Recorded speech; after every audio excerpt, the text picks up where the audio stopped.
Hello beautiful people, hopefully you all been doing great. This is the 10th lecture of the Parts of Speech series.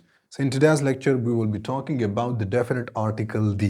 इससे पहले हमने a और an को explain किया हुआ है. अगर वो वीडियो आपने नहीं देखी है तो आप जाके चैनल पे चेक कर सकते हैं.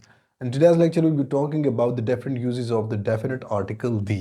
इससे पहले हमने indefinite articles a और an के uses के बारे में और उसके differentiation के बारे में कि कहाँ पर आपने indefinite article a और an को use करना है.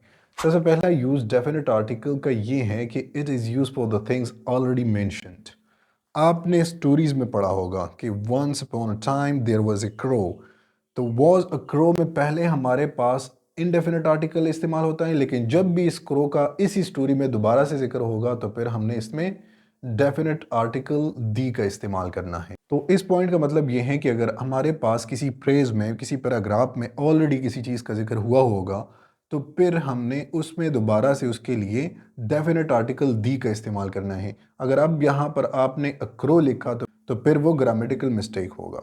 Second use already known things. जिन चीज़ों के बारे में आप बात कर रहे हो और उन चीज़ों के बारे में ऑलरेडी आपको मालूम है, तो उन चीज़ों से पहले, जैसे कि अगर आपका कोई बैंक में आना जाना है, कोई काम कर रहे हैं और वो आपको मालूम है, तो आपने कहना होगा कि I am going to the bank, क्योंकि एक ऑलरेडी नोन चीज़ है. The third use, it is used for the journal places. Journal places में lakes, mountains, oceans वगैरह आते हैं. For example, the Saiful Muluk Lake, the K2 Mountain, the Pacific Ocean, the Indus River, and so on. आप कर सकते हैं कि हमारे पास जितने भी journal places हैं तो उससे पहले हमने definite article the का इस्तेमाल करना होगा.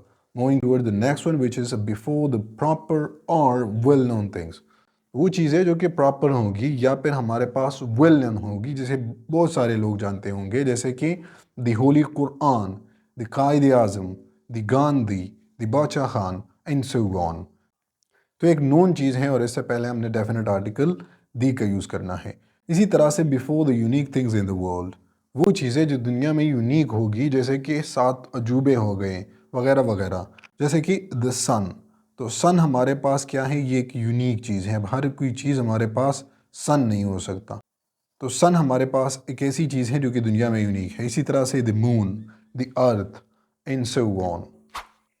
तो ये हमारे पास लिस्ट थी उन चीज़ों की कि जिसमें हमने डेफिनेट आर्टिकल दी का यूज़ करना है. होपफुली यहाँ तक ये चीज़ समझ में आ चुकी होगी. अब आप लोगों ने कमेंट सेक्शन में इसके कम से कम 3-4 एग्जाम्पल्स लिखने हैं. Hopefully you got it. If you still have any kind of confusion, feel free to ask me in the comment section.